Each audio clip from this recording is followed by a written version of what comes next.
שלום לכולם, בואו נצא יחד למסע קטן, לגלות את אחד הסודות הייתי אומר, הכי שמורים של הנשמה. זה סוד שקשור לחוש שאנחנו משתמשים בו כל הזמן, והוא נמצא, כן, ממש מתחת לאף שלנו. אז שאלה למחשבה. יש לנו 5 חושים, נכון? אבל מה אם הייתי אומר לכם שרק אחד מהם, אחד ויחיד, נשאר טהור לחלוטין, לא פגום, בדיוק כמו שהיה ברגע הבריאה. זה לא מדהים? זאת השאלה שתלווה אותנו, והתשובה, תאמינו לי, היא הולכת לשנות את כל מה שחשבנו על עצמנו. וכאן אנחנו מקבלים את הרמז הראשון. המפתח לכל התעלומה הזאת, טמון וריח. לא סתם ריח, אלא הקטורת. אותו בושם קדוש מבית המקדש. וצריך להבין, זה לא היה, אתם יודעים, סתם מבשם אוויר. הריח הזה היה שער, ממש שער למימד אחר של תודעה. וזה לא רק משהו רוחני עתיק, המדע של היום מתחיל להבין את זה. תראו, עשו מחקר מדהים. לקחו 2 קבוצות של סטודנטים. בחדר של קבוצה אחת שמו בסתר דלי עם חומר ניקוי בריח לימון. בחדר השני, כלום. ואז נתנו להם לאכול עוגיות. התוצאה פשוט מדהים.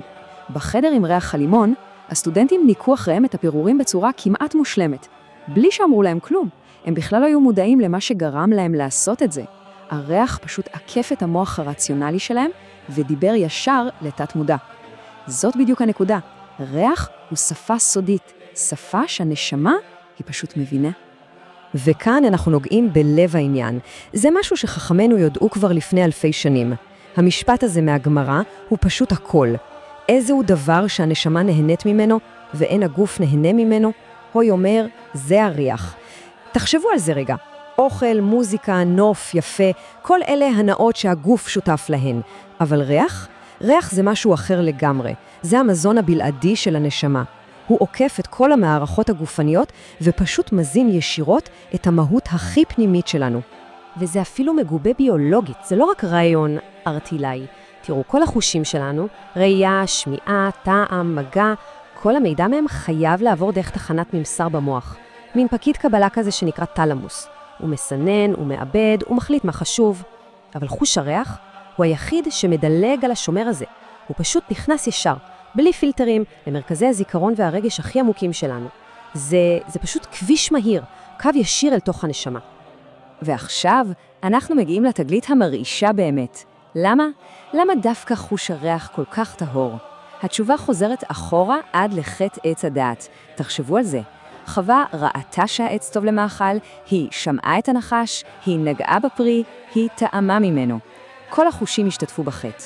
כולם נפגמו. כולם חוץ מאחד, חוש הריח. הוא היחיד שלא היה מעורב. הוא נשאר טהור. קדוש. אוקיי, אז עכשיו, אחרי שהבנו את המעמד המיוחד והטהור של חוש הריח, אנחנו מוכנים להתמודד עם הפרדוקס של הבושם הקדוש. הקטורת הייתה מורכבת מ-11 סממינים. 11. עכשיו, המספר הזה הוא לא מקרי. בעולם הקבלה, המספר 10 מסמל את השלמות, את הסדר האלוהי. אז מה זה 11? זה משהו שמעבר לשלמות, משהו ששובר את הסדר המוכר, וזה כבר רמז עבה למה שהולך לקרות פה. וכאן מגיע הטוויסט, הפרדוקס המדהים. תדמיינו את הבשמים הכי נדירים, הכי יקרים, הכי נעלים בעולם, מור, קציעה, נרד, ניחוחות של גן עדן. ובתוך כל התערובת הזאת, בכוונה תחילה, שמו מרכיב אחד שנקרא חלבנה. והחלבנה היה לה ריח רע, פשוט מסריח. והשאלה פשוט זועקת לשמיים. למה? למה לקחת את המנחה הכי קדושה, את הריח שמיועד ישירות לנשמה, ולשים בתוכו משהו דוחה, משהו עם ריח רע?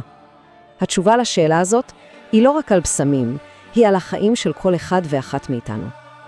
אז בואו נדבר על התשובה, על הסוד הזה שהוא ממש כמו אלכימיה, לא של מתכות, אלא אלכימיה של הנפש. תורת החסידות מגלה לנו כאן יסוד אדיר. מהו העונג הכי גדול של הקדוש ברוך הוא? זה לא לראות אותנו מושלמים. העונג הכי גדול, הנחת רוח הכי עמוקה, היא לראות אותנו לוקחים את החושך עצמו והופכים אותו לאור. לא להתעלם מהרע, לא להדחיק אותו, אלא לקחת אותו ולהפוך אותו על פניו. זה סוד ההתהפכה, המהפך. החלבנה, הריח הרע, כשהיא מתחברת עם הבשמים הקדושים, לא רק שהיא לא מפריעה, היא הופכת את כל התערובת למשהו גבוה עוד יותר. וזה מודל מדויק לעבודה הפנימית שלנו. אז איך זה עובד? שלב ראשון, אנחנו צריכים לזהות את החלבנה הפרטית שלנו. מה נקודת החולשה? מה הכישלון? מה הריח הרע שאנחנו סוחבים? להפסיק להסתיר את זה. שלב שני, לקחת את הדבר הזה, את החולשה הזאת, ולחבר אותה לכוונה קדושה. להגיד, אני הולך להשתמש בזה למשהו טוב. ואז קורה הנס, המהפך.